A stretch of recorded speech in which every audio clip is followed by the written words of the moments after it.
Hi, I'm Doom. Hi. This is Chapter 1 of Forgiveness Pending, sequel to Memory Pending. If you haven't seen Memory Pending yet, I suggest you go see it right now, as there will be many spoilers. Written by Kira Barros on Film Fiction. Consciousness stirred. That fundamental spark of awareness. With it came a sensation of waking up from a long nap. I felt old and dried out, immediately aware of how stiff my muscles were. But there was a new feeling, wasn't there? Or, more accurately, there was a lack of something. That urgent sensation. It took me a moment to realize it, but it was gone. Smiling, regardless that my body felt like one big bandaged bruise, I opened my eyes. I felt the pupils in each eye contract sharply at the light and winced. Several seconds of adjustment later, and the sunlight from a brand of new morning greeted me through the window. I appeared to be alone in a very familiar-looking clinic room. Equestria. I was still alive? For once in my rather short life so far, I just took the moment to relax and let in the light. It took a good 5 minutes or so of daydreaming before I got down to the business of testing muscles. Oddly enough, despite the massive levels of bandages, I seemed to be reasonably intact. My muscles were stiff and cold, but oddly lacked the soreness I was anticipating. Even my forelegs could be moved properly again. A little perturbed, I wondered why I was so heavily bandaged. Did I have bad burns? Was my skin missing? I decided confidently against taking said wrappings off. Unlike unwrapping a gift that's contents were to be celebrated, I preferred my squishy insides to stay, well, inside. Instead, priority quickly dictated that I needed to pee, and I rolled to get out of bed. Oh, for the love of all that is right and just in the world! That redefined bad idea. Rolling over caused the series of IVs to be pulled from my neck and forelegs, and not in the gentle and happy manner in which a cute nurse would remove them. Wincing, I couldn't halt damnable gravity in time, and tried to make my dead drop off the side of the bed as graceful as possible. And it's a stone-filled stomach flop with a half rotation. The crowd goes wild! I decided I must still be significantly underweight, as the noise of me planting my face into the wooden floor was still rather quiet, not unlike the dropping of a wet sack of potatoes onto cement. I winced and shook my head. Well, I was off to a great yet predictable start, and it had only been my first meter or so of spatial movement. Groaning lightly, I shakily stood up off the ground and tested my leg muscles. They held, thankfully. It would be kind of embarrassing to die 2 feet from a hospital bed via starvation. Things were looking up. I took a tentative first step and felt a light tugging in strange areas. Muscle atrophy, maybe. I wasn't a medical expert, so I had no idea what could cause tugging like that. Step 2 had me writhing on the ground in agony. Again. Son of a bitch! Next time, check for catheter and sensitive bodily orifices prior to accidentally stepping on the connected tube while walking. Burning sensations in awkward places came forth, and I groaned again. Okay, so if I had one of those things in me, I must have been here quite a while then. After checking myself for bleeding, I discovered that the catheter was one of the soft variants. Okay, so it mainly hurt because I had twisted it sideways before yanking it out. That made a little more sense, and I felt considerably better. No blood was usually a good thing, in my experience. I resumed my walking, now at a hobbling pace with the newly acquired stinging sensation between my back legs. The bandages were stiff as well, so I took things slow and careful as I headed towards the door. That's when I heard voices. "But how am I supposed to plan a party if I don't know where it is?" whined a very distinct Pinky voice. And the voices were familiar. That was even better. "Just hold your horses, Sugar Cube. Doesn't he have to wake up first?" replied the unmistakable Applejack. My heart soared. I was actually alive, and in Equestria still. But decorations!" Pinky continued. A light snickering came next. Wait, that snicker sounded distinctly unlike the other two voices. "Can't you just load it into your cannon, Pinky? That would be way cooler anyway," the voice suggested. "Rainbow Dash. Wait, she was talking about me, and it wasn't vindictive or cursing my very name? I had expected her to be angry after my forced teleportation of her. I sighed weakly. Even if she was, I still couldn't apologize. I don't regret making sure she got out safely. She had a dream here and some pony to share it with. I didn't have much of anything, only having been here a week prior. Oh wait, I still didn't really have anything. My few friends were probably mad at me for the almost dying and lying to them things. Hopefully in that order, anyway. Oh yeah, I forgot about that. It's portable too, Pinky exclaimed, lightening up instantly and throwing a sizable wrench into my moping. I've been meaning to ask you how you go about doing that, by the way, Applejack mentioned suddenly, sounding curious. Rainbow Dash snorted. She's Pinky. Seriously, enough said, she replied simply. Sadly, having spoken to the pink mare myself, I had to agree. Aw, Dashy knows me so well, Pinky cooed, sounding almost flirty. Applejack laughed and made a clicking noise. I think it's one of those things I shouldn't ask about, I guess, she finally admitted. Didn't Twilight try that once? Rainbow asked. Oh, yuppers! Then the bees and Derpy happened. Ooh, and the Hydra! Pinky shot back, sounding excited. Well, that sounded exceedingly unpleasant. The universe is protective of its secrets, I suppose. Either that, or Pinkie Pie is some sort of reality warper with a sense of humor. Yeah, let's just hope she wants to come to the party. She still sounded kind of upset the last time I talked to her, Rainbow commented. What? Twilight was upset with me. My heart sank a little. Oh yeah, I did kind of lie about coming back, and she had to haul me to safety using her magic. She was probably more than kinda upset. Still, for crying out loud, it's Princess Celestia. She's not going to do anything rash, Applejack grumbled. Princess Celestia? My eyes widened. I had upset her, and she sold me out to the princess? Oh no. Images of slave labor camps on the moon came to mind as I started to panic. Surely I could still apologize. Oh, but the princess said she'd come to the party. Doesn't that mean Twi will probably come anyway? Pinky theorized. Everything started to add together. I felt my pupils contract as panic set in. I'd never seen anything to do with these princesses yet. If they were some form of shadow op government and I had just offended a prime operative, what was my punishment going to be? Wait, didn't that make all of the elements of harmony agents of the princesses? My eyes widened as I realized Pinky had never said what kind of party it was. If party was a code for execution, I was in serious trouble. It was time for action then. Looking around the room, I rapidly noticed that there were only 2 exits. The door obviously led into the hallway, where the agents of death were waiting. That just left the window. All right then. Here we go. Hopping up on my bed, I slid the window open and peeked outside. Crap! It was a side window, which meant it opened out onto the street. Far too late to withdraw from my action now. I ignored the confused glances tossed towards my way and tried to kick off the bed and hurl myself out the window. Alas, this was only partially successful. The bandages around my legs were way too stiff to get a proper thrust going. The bed went one direction and I went the other at greatly reduced speeds. This managed to get, well, most of me out of the window. Oh, and caused those aforementioned sensitive areas to smash into the window frame, making an explosion of agony to dance up my spine as I smacked the outside of the building with my chest. I heard a rolling sound and a crash from inside as well. Oh, the bed was on wheels. Go figure.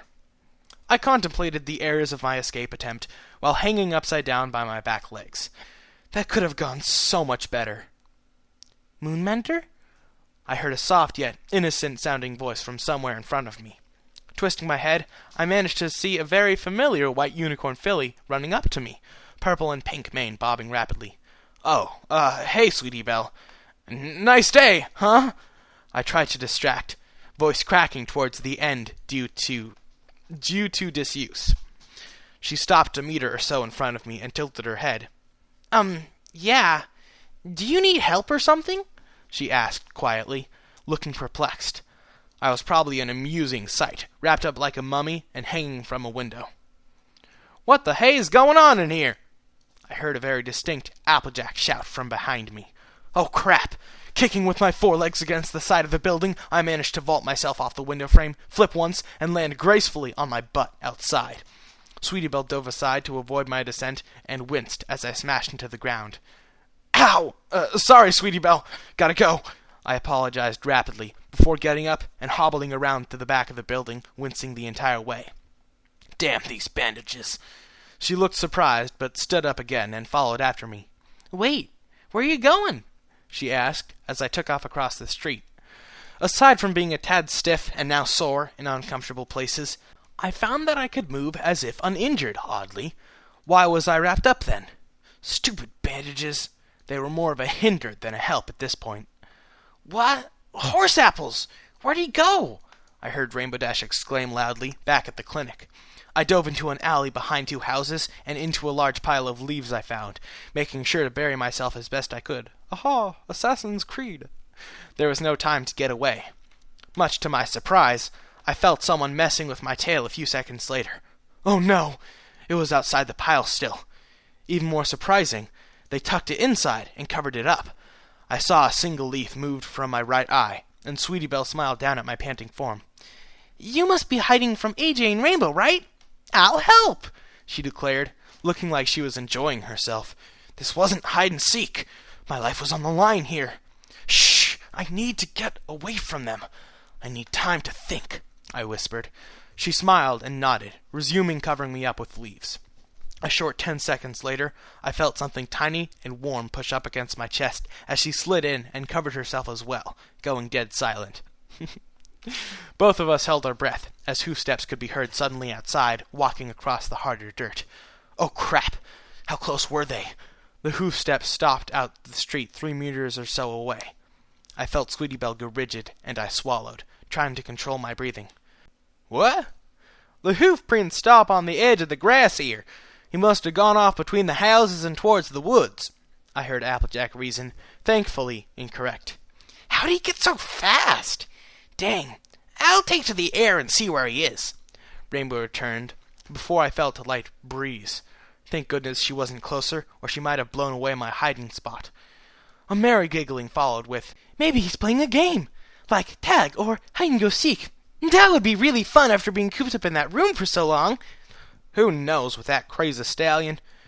Why'd he run away anyway? Ain't it custom to say you're playing one of those games before just booking it out of there?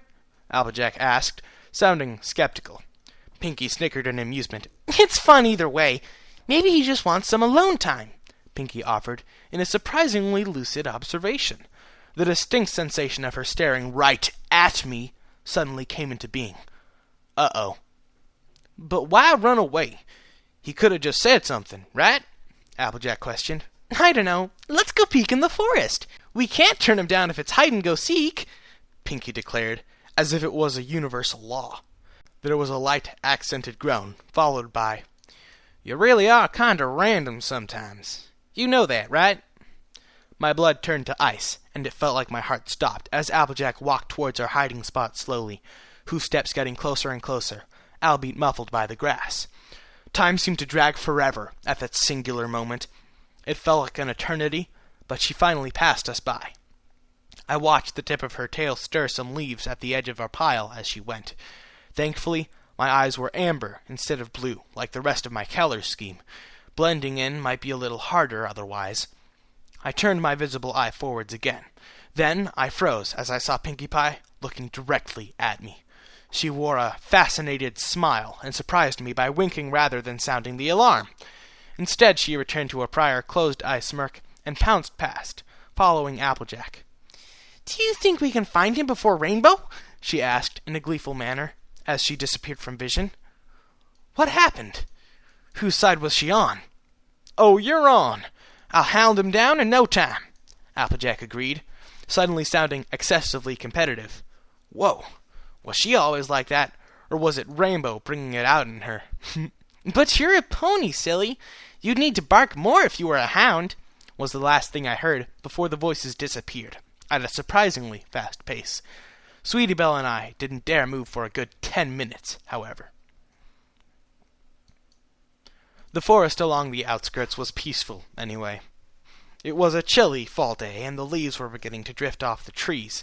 I vaguely recalled them changing colors before the incident, and I tried to gauge how long I'd been asleep. Now the sun slowly drifted towards the horizon, nightfall coming. I estimated it had been about 4 or so in the afternoon when I woke up. On further estimate, That made it now close to 6 o'clock. "So you're worried about Twilight being mad at you?" Sweetie Belle asked, still tucked against my chest and emitting a diabetes-inducing level of cuteness. Both of us were packed into a small pocket we found under a few roots of a large tree. You'd have to be practically on top of us to see us from the air, and we were only visible from a meter-long segment on one side at ground level. However, it was rather nippy outside. I was kind of glad the little filly had followed me, as she was considerably warmer than I was. Maybe I had lost a lot of blood. Oh, and the company was nice too. I made a mental note not to refer to friends as space heaters in the future. I whispered back, "Yeah, I overheard them talking about how upset she is." Sweetie giggled. "I don't think they meant mad. She visited you like almost every day. You probably just worried her. Fluttershy, too," she explained. "I'm just worried after they mentioned Celestia," I muttered quietly. "Oh, Princess Celestia? Did she want to see you or something? She was here the day of your incident, but didn't get a chance to talk to you then. Oh, well, obviously," she enlightened, almost managing to confuse herself towards the end. My mind skipped a few gears. "Wait, she was here?" I asked, feeling like the blood drained from my face. Sweetie Belle giggled whimsically. "Yeah, she helped Twilight pull you back. Twilight is a little, well, sad because of that, I think," she explained, frowning a little in concern. Why? She didn't want me back?" I asked, swallowing a tad painfully. It earned me a gentle shove to the chest. "No! She was just sad that she might not have been able to with just herself, I think. She never said directly. I just saw it in her eyes, really," Sweetie corrected, looking a little distracted in memories. It dawned on me that there were indeed multiple definitions of upset. I frowned and considered it. Well, ultimately, I probably just made an idiot of myself again. The best thing to do was to simply slink over to the library and apologize directly to Twilight. If she says I'm clear with the Princess Celestia, then I go and apologize to Fluttershy, who was the next most bothered by my attempted martyrdom, and then every pony else. That was a lot of apologies. "I think you're really nice, though.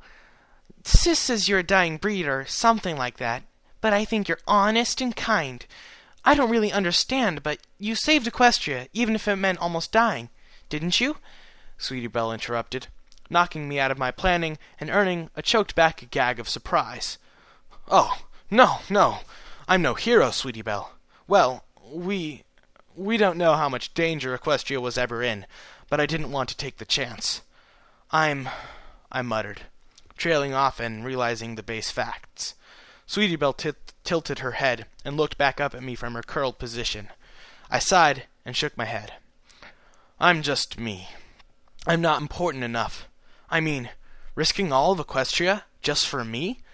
If I did that, even if the threat came to nothing, I doubt I could ever live with how selfish that would be," I continued, wondering if any pony was that important. My friend and tree-hiding companion smiled and nodded gently. "You're still important to your friends, but I think I see why Sis likes you, although it makes her say more and more mean words about Prince Blueblood," she muttered, suddenly looking a tad annoyed. I frowned, still attempting to process my own feelings alongside the dribble of new information that the little filly constantly surprised me with. "Prince Blueblood?" I asked, hesitantly. I hadn't realized there were any male rulers. "He's a jerk. He made Rarity really upset at the gala a while back after she was all set to, what did she call it? Court him? I have no idea what that means, but, she was mad," Sweetie explained, shuddering. "Are there two princes as well? Sorry, I don't know much about your lifestyle here, and I didn't read anything about him in a book Twilight gave me," I asked, trying not to sound stupid. She giggled, however, and nodded. "That was the first I'd heard of him, too. Don't worry. He doesn't have wings like the princesses, so I doubt he's as powerful," she muttered, smiling up at me innocently. "The princesses are Pegasi?" I questioned, tilting my head. So much for equal representation. "They have horns, too. They're really pretty with their flowing manes and beautiful jewels. I really, really like their manes," she cooed, swaying happily. "Both horns and wings? I hadn't heard of such a being. but it certainly sounded convenient. So, they can fly and cast spells as well? Wow, I muttered, impressed. Sweetie Belle nodded happily. Yeah, they're so amazing. I mean, Princess Celestia raises the sun each day. Her magic is so strong, she agreed, sounding a tad jealous as she looked up at her tiny horn. Oh, don't worry, Sweetie Belle. I'm sure one day you'll be able to, wait, I muttered, trailing off as my brain slowly tried to shift from first gear to cheese. The sun? I almost screamed, blood feeling like ice cubes. Sweetie Belle looked surprised, but nodded rapidly. Yeah, she raises the sun each day. Princess Luna raises the moon each night. Why? She asked, as if it were natural. But it's massive. How? Does she rotate the planet? Or even that? It's insane, I muttered, my fragile mind starting to twist in upon itself. I'd heard of powerful magic back on my own world, but this was just madness. Sweetie Belle giggled and shook her head. She raises the sun as her sacred duty. She's Equestria's ruler alongside her sister. What's so strange? She asked innocently. My head gave a throb of protest, and I suddenly felt exceedingly sore all over. Of course, I had just gotten a lot of exercise. I guess. Do you think you could help me get to Twilight's library? I asked her weakly, deciding it was best for my sanity just to not think about it. She smiled and nodded. Sure. I didn't really want to do the dumb errand I was on anyway, and Rarity will understand if it's to help you out, she reasoned, a light scheming expression dancing across her face. I smirked as I saw her grin. Naughty little filly. Does Rarity know you're this devious? I asked in amusement. Diva what? She questioned, tilting her head towards me. Oh, sorry. It means sly, or tricky, I relayed. Sometimes I forgot she was a young filly. She was very patient and mature for her age, it seemed. She was probably more of a mediator for Scootaloo and Applebloom. She perked and giggled, shaking her head. Nah, she thinks I'm a paperweight most of the time. But she's a nice big sister, don't get me wrong. Just, well, frustrating, she muttered, sitting up and looking a tad exasperated.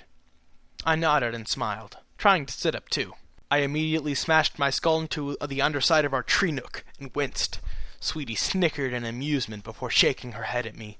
She was probably used to me smashing my head into things by now.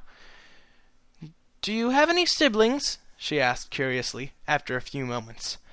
Frowning as I struggled to squeeze out from under the tree, I rapidly realized I had no idea. I can't remember. Well, I muttered, before lowering my eyes. Her curious smile shifted to a concerned frown, but I shook my head.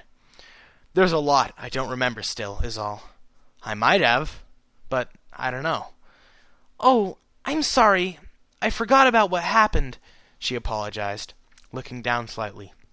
Did she really know to begin with? Part of me was glad she was so young.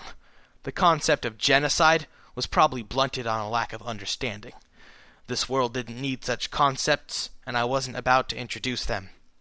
I placed a bandaged hoof on her cheek and gave her a gentle brush, lifting her head up again. She gave me a questioning look until I smiled and shook my head.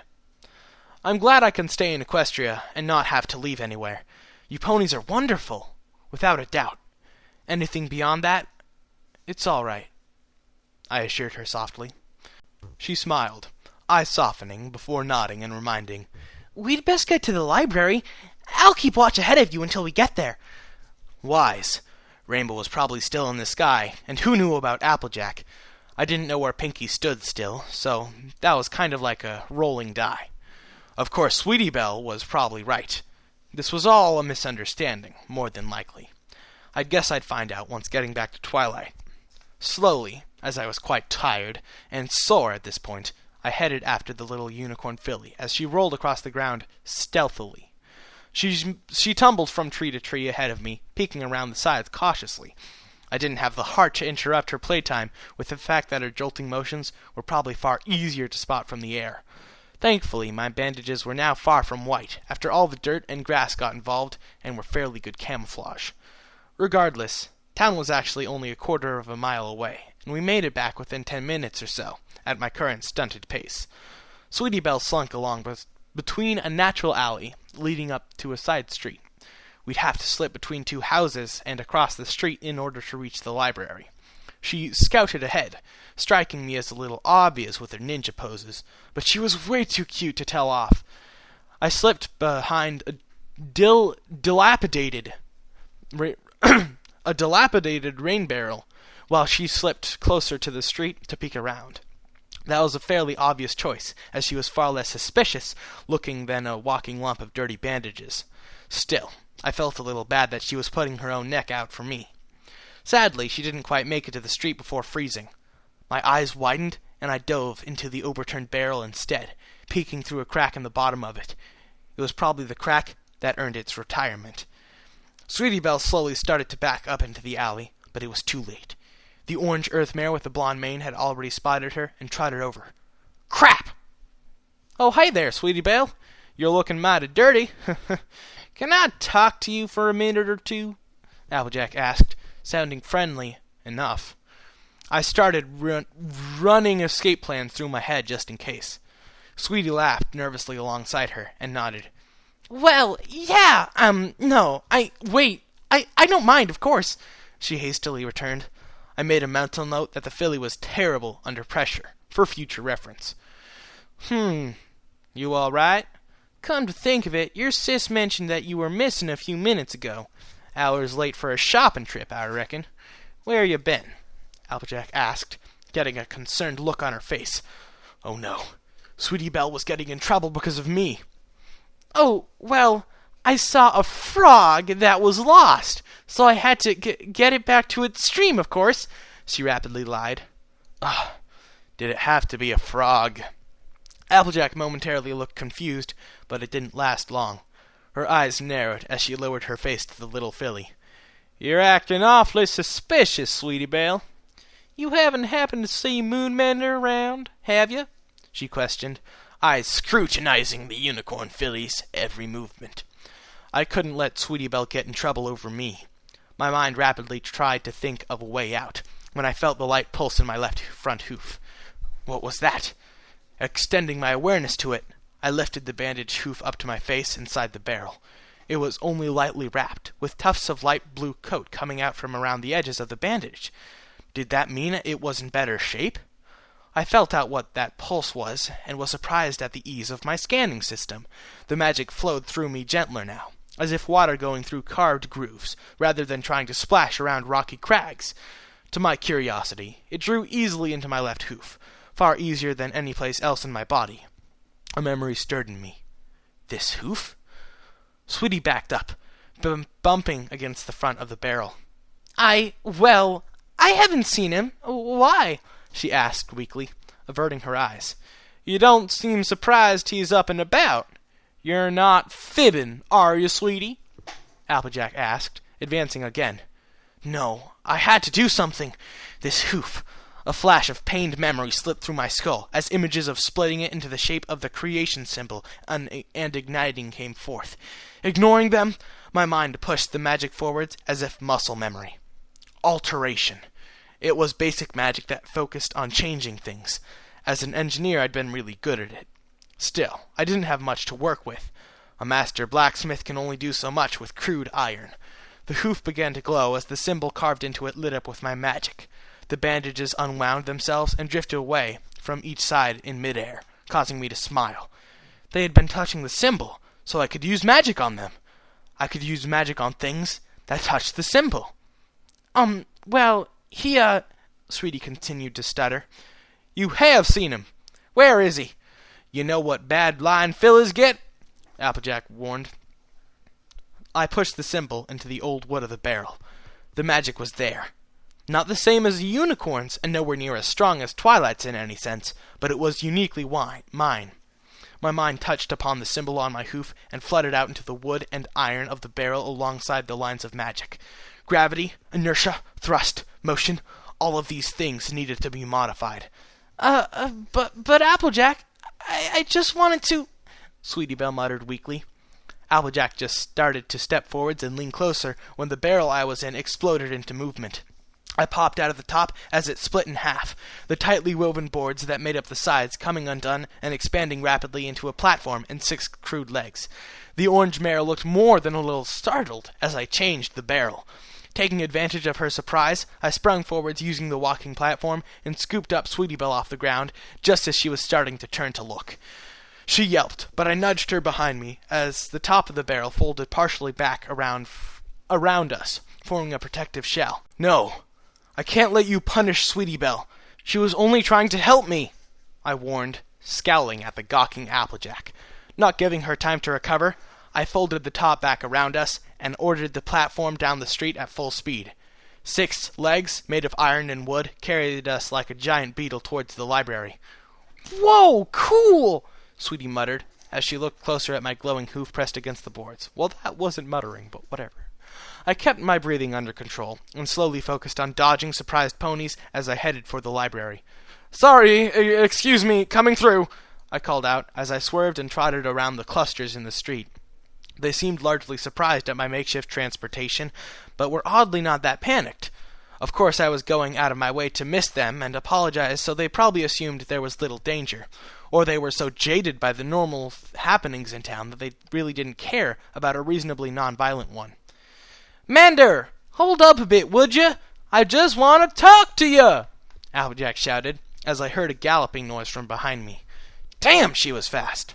Our platform angled itself down as it sped up, leaping up a hill and making a break along the final stretch for the library.